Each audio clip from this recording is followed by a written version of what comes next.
네, 안녕하세요. 복덕방 기자들의 황현규 기자입니다. 저희가 오늘은 평상시와 다르게 그냥 아파트 얘기가 아닌 공간 대여에 대한 이야기를 하려고 하는데, 아마 들어보셨을 거예요. 에어비앤비 한 번쯤 들어보셨을 겁니다. 근데 이거를 투자하고 싶은데 어떻게 해야 될지 모르시는 분들이 너무나 많아서 저희가 진짜 어렵게 전문가분 모시고 왔으니까요. 오늘 이 영상 하나 보시면 에어비앤비는 거의 3분의 2 이상은 마스터한다고 볼 수 있나요? 아, 그럼요. 네, 알겠습니다. 저희가 공간 대여 전문가 신재님을 모시고 한번 이야기 나눠보겠습니다. 안녕하세요. 네, 안녕하세요.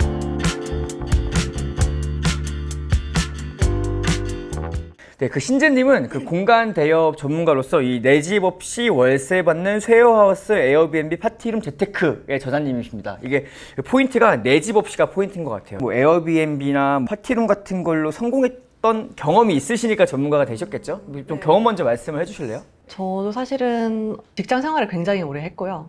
오래 하다가 제일 처음에 제가 하게 된 게 쉐어하우스였어요. 그래서 직장을 다니면서 저는 이제 그때 1인 가구로 오래 원룸에서 자취 생활을 하다가 이제 그 1인 가구의 한계점 같은 게 있잖아요. 집도 좀 작은데 살아야 되고 집의 퀄리티도 좀 그렇고 또 약간 외롭거나 무서운 점도 있고 해서 저는 그래서 그때는 약간 사업적이라기보다는 그런 나의 삶의 질을 올리기 위한 수단으로 쉐어하우스를 시작을 했는데 이제 제가 쉐어하우스를 살게 되니까 갑자기 자취 비용이 없어져 버린 거예요.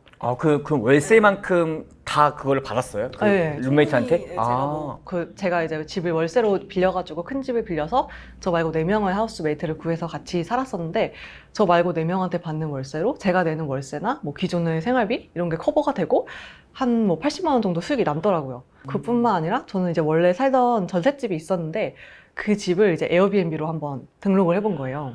그러니까 내가 살던 월세는 룸메이트로 충당을 하고 또 다른 전셋집이 있었다는 말씀이신 그쵸. 거예요? 제가 원래 혼자 살던 전셋집을 이제 그거는 집이 남았으니까 어떻게 할까 고민을 하다가 에어비앤비를 한번 가볍게 등록을 해봤는데 그것도 이제 수요가 꽤 되어가지고 거기서도 60에서 100만 원 정도 월마다 수익이 남아서 그러면은 월만 따지면 에어비앤비랑 쉐어하우스로 한 전 100에서 200 정도. 100에서 200 정도? 꼬박꼬박. 그때가 몇 살? 나이대가 대략 27, 8? 27살 때 부수익으로 한 120만 원 정도 나온 거네요? 네.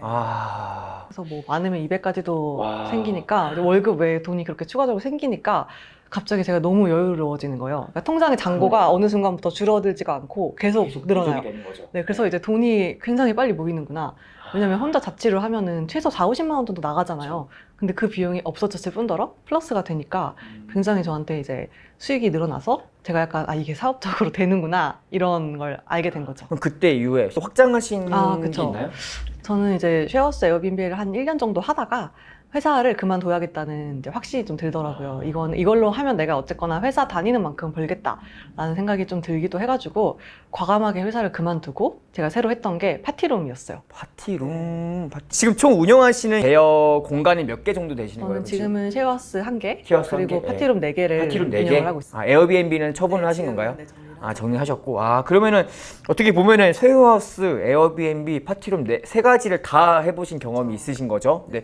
근데 우선 저희가 쉐어하우스는 그냥 간단하게 같이 사는 거니까 그 논 외로 치고 에어비앤비랑 파티룸 중심으로 이야기를 나눠봤으면 좋겠어요. 그래서 먼저 가장 익숙한 에어비앤비 먼저 이야기 나눠보려고 하는데 에어비앤비라고 하면 요즘에는 제약도 많고 법적으로도 까다롭고 이렇게 하던데 실제로 어때요?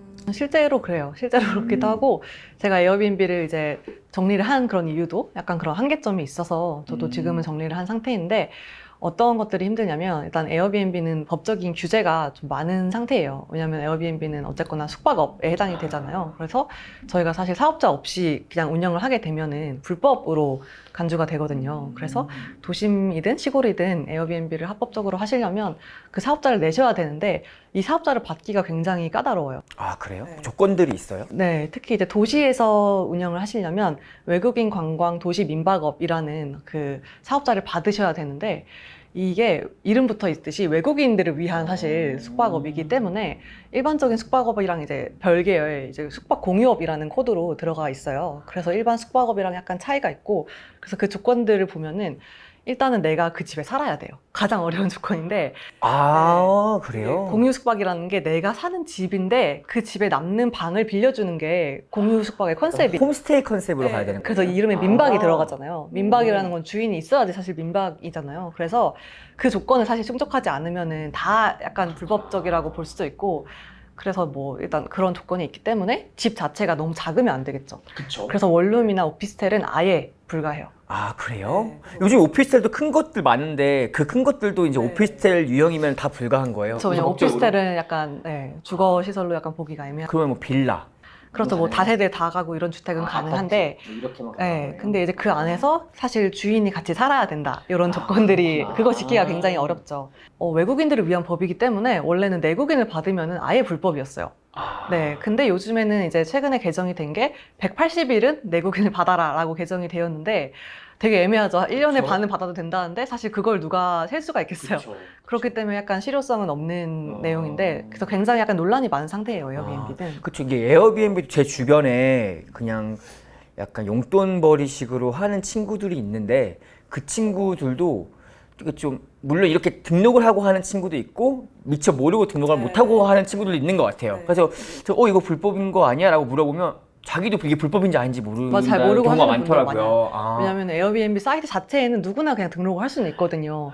그러니까 에어비앤비는 사실 글로벌 플랫폼이기 때문에 한국의 그런 내부 이런 거에 대해서는 이렇게 특별히 규정을 하지 않고 그냥 국내 가이드라인 따르세요라고 이렇게 알려만 주고 있어요. 그럼 만약에 이거를 어길 시에는 또 어떠한 페널티가 있는 거예요? 이제 정말 적발이 되면은 사실 적발이 되는 것도 엄청 쉽지는 않아요. 왜냐하면 현장 적발이 기준이기 때문에 정말 그 숙소를 이용하고 있는 그거를 그 현장을 이렇게 딱 들어갔을 때 해야 되는 거예요. 네, 그때만 이제 조건이 되기 때문에 사실 그런 일이 엄청 많지가 않기도 하고 되었을 경우에도 사실 벌금형 정도로 근데 벌금도 그렇게 큰 금액이 아니어서 그냥 하시는 분들이 사실 그래서 많은 거고 만약에 정말 이제 정말 사업적으로 건물 하나를 통째로 에어비앤비로 막 돌리시는 분들의 경우에는 적발되었을 때 정말 징역형까지 간 케이스도 있어요. 에어비앤비를 염두하시는 분들은 이러한 페널티나 이런 것들 다 꼼꼼하게 따져보셔야겠네요. 네, 그래서 상대적으로 도시보다는 이제 도시 민박업 외에 받을 수 있는 합법적으로 할 수 있는 방법이 두 개가 더 있는데 한옥 체험업이 있고 한옥? 네, 한옥 건물을 이제 체험 장소로 활용할 수 있도록 그거는 이제 기준이 좀 더 완화가 되어 있어요. 왜냐하면 내국인을 받을 수 있거든요. 내국인들도 약간 전통 문화를 체험하는 그런 느낌으로 받을 수 있게 되어 있어서 도심에서 운영을 하셔도 만약에 내가 이렇게 활용할 수 있는 한옥의 공간이 있다 하면은 한옥 체험업 등록을 이렇게 하셔가지고 합법적으로 운영이 가능하고 근데 사실 한옥을 가지고 있는 사람이 얼마나 되겠어요. 네. 그래서 그런 분들은 정식으로 등록해서 영업을 하고 계신 거고 그 외에 도심에서 약간 농어촌 지역으로 가면은 조금 더 쉬워져요.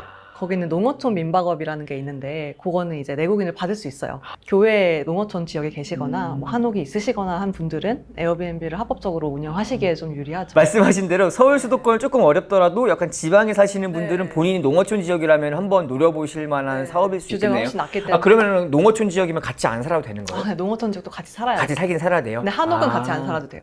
근데도 한옥 같이 안 살아도 되고? 네, 농어촌도 같이 살아야 돼요. 대신에 농어촌은 아까 제가 말씀하신 대로 내국인 180일 이런 거에 대한 규제는 없다는 말씀이신 거죠? 들어보니까 에어비앤비가 매력적이긴 한데 사실 딱 접근성이 쉽진 않은 것 같아요. 그래서 아까 전에도 뭐 파티룸 4개 운영 중이시라고 하셨는데 파티룸이라고 하는 게 저 좀 생소하거든요. 저 이 얘기를 조금 더 듣고 싶은데 파티룸이 뭐예요, 정확하게? 파티룸이 이름에 파티가 들어가니까 네. 되게 막 이렇게 호텔 연회장 같이 네. 그런 공간을 생각하시는 분들이 많은데 사실은 뭐 파티도 할 수 있지만 그냥 뭐든지 사람들이 모여가지고 무엇이든 할 수 있는 공간이라고 보면 돼서 파티룸 외에도 저는 모임 공간이라고 하거나 아니면 뭐 렌탈 플레이스라거나 다양한 용어로도 지칭을 할 수 있는 공간이 파티룸이고요. 그래서 파티룸은 뭐 생일 파티라거나 브라이덜 샤워, 동창회 이런 걸 오시기도 하지만 그냥 소규모로 뭐 그냥 밖에서 먹는 대신에 안에서 배달시켜서 같이 먹거나 같이 그냥 영화를 보거나 그 안에서 그래서 뭐 다양한 목적으로도 쓰이고 있어요. 파티룸이라는 게 그러면 거기서 자도 되는 거예요? 파티룸은 24시간 영업이 가능하긴 한데 조심하셔야 되는 부분이 숙박업소가 아니거든요. 파티룸 사업자는. 파티룸은 정확히는 그 서비스업 안에 약간 기타 서비스업 안에 공간 대여업으로 들어가는 거기 때문에 숙박업이 아니에요. 그래서 24시간 운영은 가능하지만 숙박업소에서 제공하는 그런 숙박시설을 제공하면 또 불법이에요. 그래서 가령 파티룸인데 뭐 손님들을 위해서 침대를 갖다 놓거나 베개와 이불이 있다 아니면 세면도구, 수건 이런 게 있다 이러면은 이건 적발되면은 불법 숙박업소로 영업이 되는 거기 때문에 실제로 요즘에 이제 파티룸을 그냥 에어비앤비 이런 데 등록을 해서 파티룸 사업자인데 해서 숙박 시설처럼 영업을 하다가 적발이 돼가지고 이렇게 벌금형 받은 사례도 있어요. 그러니까 보통은 이거는 1박 2일로 예약하는 게 아니라 시간제로 예약을 해서 운영을 하시는 네. 거겠네요, 그러면? 그러면 조금 더 순환이 좀 빨리빨리 될 수 있는 장점도 있는 거예요? 네, 맞아요. 파티룸은 시간당으로도 빌려줄 수 있기 때문에 가장 회전율이 좋아요. 모든 공간 대여 업종 중에서 가장 회전율이 좋고 그래서 실제로 수익률도 가장 좋아요. 그래서 수익률 말씀을 하셔가지고 제가 좀 여쭤보고 싶은 게 사실 수익률이라고 하면은 내가 이 집에 내는 뭐 전세든 월세든 그 투자 금액이 또 있고 또 나오는 금액이 있잖아요. 무슨 나오는 금액 먼저 한 달에 수익이 파티룸 하나에 얼마 정도 나와요, 보통? 근데 이거는 정말 평균치를 정말 내기 어렵지만 저는 이제 좀 규모가 작은 파티룸 여러 개를 운영을 하고 있는데 보통 한 개당 평균 수익을 200 정도로 잡고 있어요. 한 달에 200 정도요? 네. 아... 한 개당에서. 그럼 이제 그래요? 물론 뭐 한 3, 400이 나올 때도 있고 100만 원대가 나올 때도 있는데 전 평균치를 내자면은 네, 지점당 그쵸. 200. 그 요즘에 또 코로나 때문에 조금 약간 그쵸. 안 좋은 제한이 상황이신 거지만 많아서. 그래도 이 코로나가 끝나면 훨씬 더 커질 사업일 수 그쵸, 있는 그쵸. 거네요. 네. 200 정도. 그럼 이게 보통 시간당 임대료는 얼마씩 잡아요? 보통은 이것도 케바케겠지만. 이것도 너무 달라요. 왜냐면 파티룸이 진짜 작은 10평 미만의 공간도 있고 30평짜리 그렇게 좋은 공간도 있어가지고 한 시간에 5,000원 이렇게 저렴한 것도 있고 한 시간에 5만 원 이런 것도 있어요. 그래서 사실 이렇게 공간과 컨셉에 따라서 가격이 진짜 천차만별인데 보통 시간당 그래도 뭐 10,000원, 20,000원 내외가 가장 많은 것 같아요. 또 가서 중간중간에 그분들이 퇴실을 하시면 또 가서 관리를 또 해주시는. 저 청소 보통 그런 거 인력을 쓰죠. 그 또 인력을 또 쓰셔가지고 하시는 거예요? 거의 네. 사실 그 직접적으로 노동력이 들어가는 건 없으신 거네요, 지금은? 그러니까 저도 예전에 이제 코로나로 인한 그런 규제가 있기 전에는 굉장히 바빴어서 그때는 저도 이제 전담 알바를 두고 그 알바가 거의 매일 관리를 했기 때문에 제가 실질적으로 갈 일이 거의 없었고 요즘 같은 경우는 아무래도 수익률이 좀 떨어졌기 때문에 제가 이제 거의 저도 시간이 많아서 직접 인건비를 아끼기 위해서 제가 청소를 하는데 사실 저는 아침에 일어나서 오전에 파티룸 한 바퀴를 돌아요. 근데 그러면 사실 2시간 정도면 한두 시간이면 충분하거든요. 그래서 그 시간 외에는 다 저희 자유시간으로 네, 쓰고 있죠. 이제 파티룸이 좀 관심이 생기셨을 것 같아요. 지금 제가 꼼꼼하게 한번 여쭤볼게요. 파티룸을 내가 하고 싶다라고 하면 뭘 준비해야 돼요? 그러면 가장 먼저 준비해야 된다. 돈을 준비하셔야죠. 네. 돈, 그쵸? 초기 그쵸. 초기 자본금이 필요하죠. 이게 얼마 정도로 보통 잡아야 될까요? 파티룸도 또 큰 장점 중에 하나가 그런 공간 대여업 종류 중에서 초기 자본금이 가장 적게 필요한 편이에요. 왜냐하면 에어비앤비나 쉐어하우스는 보통 주거하는 집을 빌리기 때문에 뭐 전세든 월세든 그 금액이 목돈이 들어가잖아요. 그래서 월세 보증금만 해도 최소 뭐 한 3천 이상 들어가야 되는데 파티룸은 상가에서 많이 하거든요. 그게 엄청 큰 차이예요. 상가 건물을 하기 때문에 상가 보증금은 보통 1,000만 원 정도가 가장 그쵸. 많아요. 네, 그 이하도 있고 해서 그러니까 초기 투자금이 크게 보증금과 인테리어 비용 이렇게 두 파트로 나뉘는데 보증금이 전 1,000만 원 정도 그럼 필요한 거고 인테리어는 사실 이것도 너무 천차만별이지만 저는 평균적으로 500 정도? 네, 400에서 600 그 정도에서 해결을 하거든요. 그러니까 1,500만 원으로도 새로운 사업을 시작하셔서 뭐 매달 200만 원씩 꼬박꼬박 가져가실 수 있는 거죠. 그 상가라고 하면 어떤 상가? 진짜 그냥 일반 상가도 다 포함이 돼요? 뭐 고르는 기준이라는 게 있어요? 특별히 정해진 건 없는데 아무래도 소음 문제가 파티룸은 가장 큰 이슈예요. 24시간 영업을 하는 곳이기 때문에 또 젊은 사람들이 여러 명 와서 술을 마시니까 그거를 감당할 수가 없어서 소음에서 좀 자유로우려면 아무래도 저녁에 다 이렇게 텅 비는 상가 그런 곳이 가장 좋아요. 네. 그 주변에 만약에 같은 상가층에 독서실이 있거나 이러면 큰일 나겠죠. 그 이 파티룸은 아까 전에 말씀하셨듯이 에어비앤비는 뭐 민박업에 속한다고 했으면 이 파티룸은 어떤 업에 속하는 거예요? 파티룸은 사실 이렇게 이것도 이 개념 자체가 새로 약간 등장한 개념이잖아요. 그래서 딱 그 구분되는 업종 코드가 아직은 없어서 그냥 서비스업에서 기타 서비스업. 서비스업이 약간 내가 그러면은 어떻게 보면 사업자, 그러니까 이 자영업자 같은 개념으로 보는 건가요? 그렇죠. 그러면? 자영업자죠. 공간을 대여해주는 자영업자를 보는 그렇죠. 거네요. 네, 그 공간을 대여해주는 서비스를 제공하는. 이게 상가를 하면 제가 따로 신고해야 되는 것도 있는 거예요, 제가? 네, 사업자 신고를 하시면 되고 그 외에는 특별히 제한이 없어요. 그래도 행정적인 굉장히 제한. 자유롭죠. 그럼 아까 전에 말씀하셨듯이 굳이 따지자면 서비스업에 속한다고 했으니까 서비스업 신고를 하시면 되는 거네요. 네, 근데 맞죠? 그 사업자는 인터넷으로도 가능하고 그냥 이렇게 찾아가서 하시면 5분 만에 바로 그냥 나오는 거여서 굉장히 간단해요, 절차가. 이게 약간 돈을 준비해서 상가를 구한다까지는 알겠어요. 근데 그 다음에 어떤 상가를 해야 될지가 이제 중요하잖아요. 아까 얼추 말씀하시긴 하셨는데 뭐 빈 상가, 뭐 주변에 소음에 방해가 없는 상가들이 하고 하셨는데 좀 구체적으로 입지 같은 것도 좀 말씀해 주실래요? 네. 저는 제가 운영하고 있는 파티룸들은 굉장히 다양한 곳에 자리를 잡고 있는데 일단은 보통 파티룸이라고 하면은 왠지 사람들이 많은 곳에 있어야 할 것 같다고 예. 생각을 하세요. 번화가.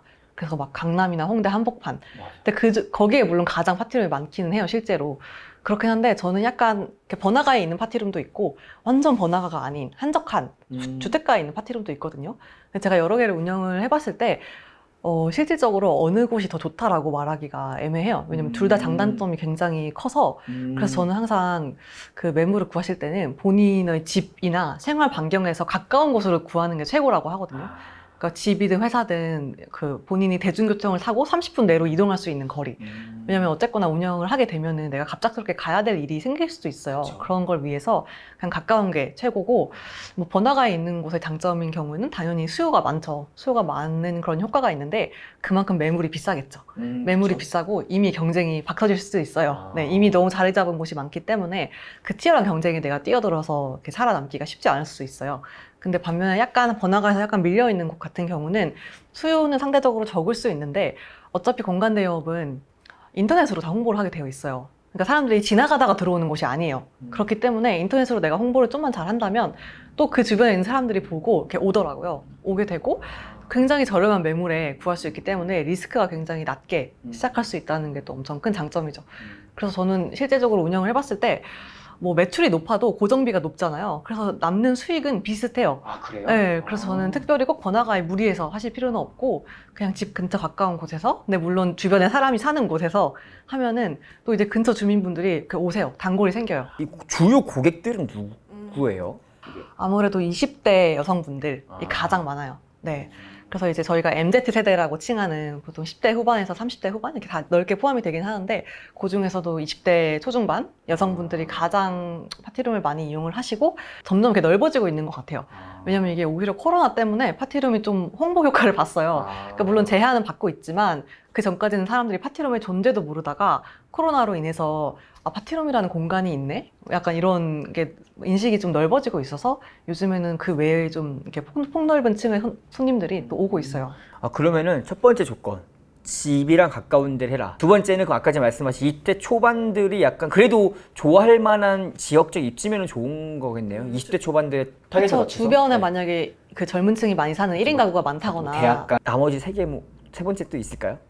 매물을 구할 때 네, 매물을 구할 때. 예. 아니면은 이걸 피해라라고 하는 거라도. 네, 일단 소음 문제를 소음 문제. 정말 이거는 이거 소음 문제가 없는 매물을 구하는 것만으로 저는 한 아, 80% 이상 그래요? 성공한 거라고 할 정도로 그 소음 문제라면 뭐 정말 주변에 심각해서. 도서관, 독서실 이런 거를 봐야 되는 거예요? 그런 것뿐만 아니라 근처에 빌라가 있다면은 그 집까지 소음이 넘어갈 수도 있어요. 우리 건물에는 상가인데 만약에 바로 옆에 집이 주택가라고 하면은 그럼 그 주택가에서 매일매일 그 민원이 들어올 수도 있어요. 너무 주택가랑 가까운 네. 위치에 있는 것도 피해야 그럴 되겠네요. 수도 있고 아. 방음이 너무 안 된 공간도 있어요. 막 가벽을 세워놨다거나 이렇게 쳐보면 텅텅 비어 있잖아요. 그런 거라거나. 그래서 그런 거를 매물을 보실 때 꼼꼼히 보시고 그 집 주인이나 부동산한테도 그거를 미리 말씀하셔야 돼요. 괜히 막 숨기지 마시고 저희가 파티룸이라는 공간이기 때문에 소음이 많이 발생할 수 있다. 24시간 영업을 할 수 있다 해서 그런 문제가 없는지를 미리 다 확인을 하고 들어가는 게 가장 중요하고, 만약 근처에 막 24시간 영업을 하는 그런 업종이 있으면은 그쪽에서 또 이제 컴플레인이 들어올 수도 있어요. 그러니까 물론 옆에 술집이 있으면 제일 좋겠죠. 서로 시끄러우니까. 근데 그런 게 아니고 약간 조용한 공간이라면은 100% 소음이 들어올 수 있기 때문에 이게 전 제일 중요한 것 같아요. 아까 전에 입지는 얼추 구했는데 컨셉별로 인테리어를 하는 게 중요하다고 말씀을 하셨잖아요. 그러니까 컨셉이라 하면 그냥 아파트 같이 깔끔하고 뭐 이러면 되는 건가요? 뭐 어떻게 해야 되는 거예요? 아, 파티룸은 너무 정말 종류가 너무 많아서 뭐 어떤 컨셉이 좋다 나쁘다라고 말하기는 어려운데 저는 항상 어떻게 말씀을 드리냐면 본인이 좋아하는 컨셉을 담으시면 돼요. 왜냐면 그걸 좋아하는 사람들이 오게 되어 있거든요. 오는 층을 생각해 보면은 이제 20대 약간 젊은 층이 많잖아요. 이제 이 층의 특징 중에 하나가 굉장히 그쵸. 인스타 꼭 인증샷을 꼭 그쵸. 예쁘게 남겨야 되고 약간 본인의 되게 자기 중심적 소비를 해요. 그래서 본인이 꽂히면은 그게 얼마나 안 아까워요. 네. 자기 취향이고 내가 이게 가치가 있다라고 생각하면 뭐 내 월급이 얼마든 되게 쉽게 지갑을 열어요. 근데 이제 이게 아니면 절대 마음이 흔들리지 않는 거예요. 그러니까 근데 이런 친구들을 그러니까 이렇게 넓고 두루뭉술한 것보다 좁고 뾰족한 게 오히려 더 이렇게 맞춤형으로 이런 수요를 끌어오기가 좋죠. 4개를 운영 중이라고 했으니까 그 중에서 나는 컨셉이 확실한 2개 정도만 말씀해 주실래요? 저는 제가 운영하는 근데 파티룸이 다 4개가 조금씩 컨셉이 달라요. 왜냐면 제가 여러 가지 종류를 운영하고 싶어서 그렇게 하고 있는데 일단 하나 같은 경우는 되게 다락방 같은 컨셉이 있어요. 네, 그래서 사실 그 공간은 약간 10평 정도? 10평, 15평? 그러니까 별로 크지도 않고 되게 안락한 느낌이에요. 그래서 이제 제가 인테리어를 처음에 할 때도 원래 이렇게 벽이 하얀색이었는데 제가 약간 아이보리 톤으로 다 칠했어요. 다 칠하고 안에 가구도 다 이제 우드 톤으로 다 맞춰가지고 앤틱한 그런 느낌을 낼 수 있도록 만들어 놨어요. 그래서 거기는 어떤 분들이 오시냐면 연인분들이 많이 오세요. 네. 둘이 약간 데이트하기 되게 좋은 공간인 거예요. 둘이 예쁘게 사진도 찍을 수 있고, 그리고 이제 막 이렇게 불 들어온 예쁜 전구 이런 거 갖다 놨기 때문에 그걸 배경으로 사진 찍기도 굉장히 좋고, 또 그거랑 완전 대비되는 공간은 이제 지하에 있는 엄청 넓은 공간이에요. 그래서 거기는 완전 좀 어두침침하고 아지트 같은 느낌.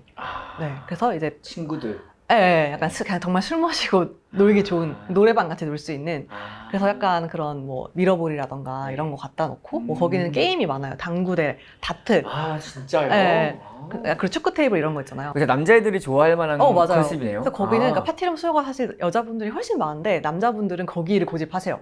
왜냐면 남자끼리 그런데 그러니까 간질간질한 거예요. 그러니까요. 대부분 파티룸이 되게 예쁘게 되어 있어서 보통 그러니까 브라이덜 샤워 이런 걸 많이 하시는데 그런 또 터프한 컨셉의 파티룸은 많이 없거든요. 그래서 이런 식으로 좀 내가 딱 하나의 컨셉을 정해서 그걸 약간 거기에 맞춰가지고 인테리어 하시는 게 유리한 것 같아요. 컨셉을 정하실 때는 본인이 뭐를 좋아하시는지를 저는 이렇게 약간 그려보라고 말씀을 드려요. 막 내가 나의 취미, 특기, 나의 본업, 전공 이런 거를 다 이렇게 해보시고 그 중에 내가 좋아하는 거를 공간에 녹이면은 되게 개성 있는 공간이 될 수 있어요. 어떤 인테리어에 따라 가지고 임대료 좀 달라지는 것도 있나요?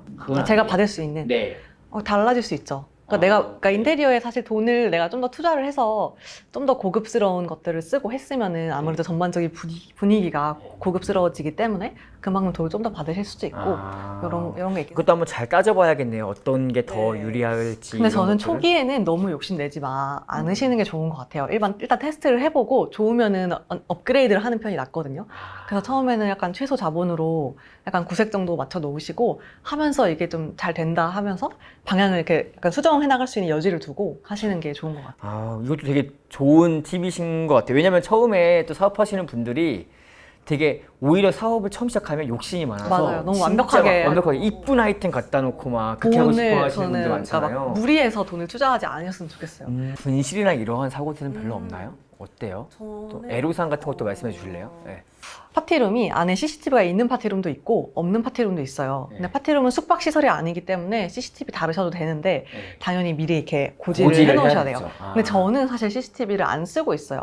왜냐면은 저는 운영한 지 뭐 한 1, 2년 정도 됐지만 아직까지는 큰 사고가 없었어요. 근데 그런 이유 중에 하나가 파티룸은 미리 예약을 받고 들어오는 곳이기 때문에 제가 손님의 정보를 가지고 있죠. 실명으로 갖고 있구나. 네, 실명도 알고 메일 주소, 번호 다 알아요. 그렇기 때문에 서로 이제 그런 현금 거래도 했잖아요. 그렇기 때문에 일이 생겨도 그 사람이 사실은 도망칠 수가 없어요. 그러네요. 네, 그래서 저는 그런 것 때문에 손님들도 그거 내 연락처 가지고 있는데 굳이 뭐를 훔쳐가시는 분은 안 계신 것 같아요. 그러네요. 저는 그냥 무인 편의점 같이 약간 훔쳐가거나 이런 걸 고민했는데 그럴 수 있겠네요. 또 뭐 별다른 그러면 애로사항은 어떤 부분들이 있을까요? 이제 애로사항은 술을 마시는 공간이기 때문에 술에 취한 분들 그거는 사실 어쩔 수 없어요. 이제 술에 취하면 본인이 아니기 때문에 그래서 뭐 물건이 없어진 적도 있었는데 그게 고의적인 게 아니라 취해가지고 나도 모르고 가져갔거나 이런 정도이고 이제 파티룸은 기본적으로 청소를 본인이 치우고 가게 되어 있어요. 그 청소 보증금을 내가 미리 받고 손님이 청소한 거 확인한 다음에 돌려주는 시스템이에요. 이것도 굉장히 큰 장점 중 하나가 청소가 굉장히 쉬워요. 그런데 아무튼 이 청소 보증금이 있기 때문에 대부분 청소를 깨끗이 하고 가지만 술을 밤새 마신 분들은 아무래도 이거를 좀 잘 못하시기도 해요. 그리고 정말 식당처럼 아무것도 안 치우고 다 이렇게 늙어놓고 도망가시는 분들도 계세요. 근데 그런 경우에는 보증금을 안 돌려드리면 돼요. 근데 사실 그것도 말은 쉽지만 거기서 돌려달라고 바득바득 우겨버리면 또 이게 또 골치 아프잖아요. 절대 돌려주지 않아요. 그래요? 이거는 그러니까 운영자마다 약간 스타일이 다른데 미리 사정 고지를 여러 번 한 거기 때문에 그리고 저도 이제 청소 인력을 쓰기 때문에 저는 청소 상태에 따라서 추가로 더 드려야 되잖아요. 그쵸. 그렇기 때문에 그 돈을 이제 거기에 그분한테 드려야 되기 때문에 이런 내용을 말씀드리고 추가 청소비가 들어가기 때문에 이건 어쩔 수 없다 이렇게 말씀을 드리면 사실 그렇게까지 막 억지 부리시는 분은 안 계시고 대부분은 오히려 사과를 하세요. 왜냐면 술 취했을 때 그런 거기 때문에 너무 죄송하다 하고 더 이렇게 입금을 해주시기도 하고. 역시 이게 또 여기서 대한민국의 시민의식을 저희가 확인할 수 있는 그렇죠. 그러면 인테리어까지 말씀해 주셨는데 이게 그냥 내가 이쁘게 꾸며온다고 해서 되는 게 아니잖아요.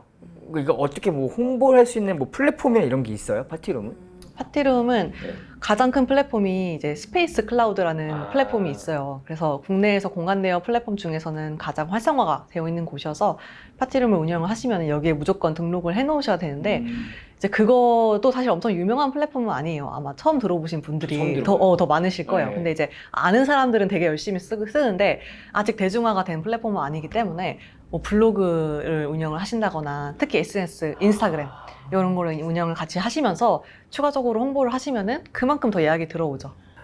이것도 그러면은 내가 아까 전에 말씀하신 기본적인 플랫폼 외에 또 다른 SNS의 마케팅도 필요한. 하는 만큼 더 벌어간다고 보시면 돼요. 지금 선생님은 하시고 계신 거예요? 저는 당연히 다 하고 있고. 그래요? 근데 인스타를 통해서 이제 그런 젊은 세대는 무조건 검색을 인스타 태그로 해보잖아요. 그쵸. 그렇기 때문에 뭐 내가 강남에 파티룸 간다 그럼 강남 파티룸, 강남 뭐 이런 식으로 검색해보는 분들이 많아요. 그래서 내 마음에 드는 사진이 있으면 거기로 들어가서 이제 메시지 보내가지고 예약을 하거나 이런 경우가 많아요. 그래서 SNS 같은 거를 운영을 사실 많이 하실수록 좋아요.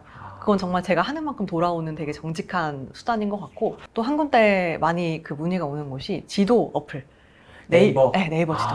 그래서 네이버 지도는 예전 같은 경우는 거의 뭐 5대5 이상으로도 네이버 통해서 예약이 많이 들어와요. 네이버 예약 시스템도 하셨던 거예요? 그럼 그때는? 저는 그거를 하진 않았어요. 왜냐면은 그 스페이스 클라우드랑 두 개가 호환이 안 되잖아요. 그래서 이거 동기화를 할 수가 겹칠 수 없어서 있으니까. 네, 저는 그래서 이것만 썼는데 만약에 네이버로 더 들어오시는 분은 네이버를 메인으로 쓰고 이거를 부수적으로 가져가셔도 되겠죠. 그렇게 하시기도 하고 당일 예약이 네이버 지도를 통해서 굉장히 많이 들어와요. 하긴 그럼 이게 사업자 등록이 가능하니까 네이버 등록도 가능한 거네요. 이게 맞죠? 근데 사업자가 없어도 사실 네이버 그래요? 등록은 가능해요. 그래요? 네, 그냥 사업자 등록을 하시면 그 네이버에서 제공하는 뭐 톡톡 이런 채팅 네, 기능이라거나 이런 걸 더 쓰실 수 있어요. 예약하기라거나. 근데 그게 없어도 등록은 가능합니다. 누구든. 파티룸을 계획 중이신 분들은 네이버도 염두에 두셔야겠네요. 오픈하실 때 무조건 제일 먼저 네이버 등록하셔야 돼요. 네이버 지도랑 카카오맵이랑 두 개는 등록을 하셔야 돼요. 신재님께서는 지금 파티룸 4개를 이제 운영 중이신데 네. 앞으로 좀 더 늘려가실 계획은 있으신 거예요? 그러면? 네, 근데 저도 이제 코로나라는 특수한 상황이기 때문에 약간 그런 거를 보면서 이제 확장을 해나갈 생각이고요. 어쨌든 간에 이게 계속 좀 보시기에 산업 전반으로 보시기에는 좀 어떻게 보세요? 지금 뛰어들어 너무 늦었다 이렇게 생각을 안 하세요? 그렇게 보시는 분도 계실 수 있는데 저는 사실 아직은 되게 블루오션에 가깝다라고 생각을 해요. 되게 시장의 초기 단계다라고 생각을 하는 이유가 아직 시장의 파이가 너무 작아요. 너무 작아서 공간 대여업이 뭔지 모르는 분이 더 많잖아요. 그렇죠. 그렇기 때문에 이 파이 안에서끼리는 되게 치열할 수 있는데 사실 경쟁자가 안에 있는 게 아니고 밖에 있어요. 그러니까 가령 뭐 에어비앤비는 뭐 호텔이나 모텔, 펜션이 사실은 경쟁 업체인 거고 파티룸은 술집이나 식당, 카페, 스터디룸이 다 경쟁 업체거든요. 그러니까 수요층이 같아요. 그래서 사실은 이 안에서 싸울 게 아니라 밖에 있는 수요를 안으로 끌어올 수 있는 여지가 너무너무 많거든요. 그래서 저는 공간 대여업이 이제 막 시작된 시장이고 그래서 앞으로는 이 파이를 이제 늘려나가는 거. 가령 밥을 먹으러 가는데 요즘엔 당연히 식당을 가지만 이제는 뭐 파티룸에서 우리 밥을 먹을까? 아니면 식당을 갈까? 이거를 고민할 정도로 이렇게 이 정도로 좀 알려져야지 그때부터 저는 본격적인 시작이라고 생각을 하거든요. 아직은 뭐 시작도 안 한 거네요. 그렇죠. 이제 그렇죠. 약간 시작됐기 때문에 저는 지금도 너무 초기 단계여서 만약에 여러분이 관심이 있다면 지금 약간 뛰어들 준비를 하고 계셔야지 된다고 생각합니다.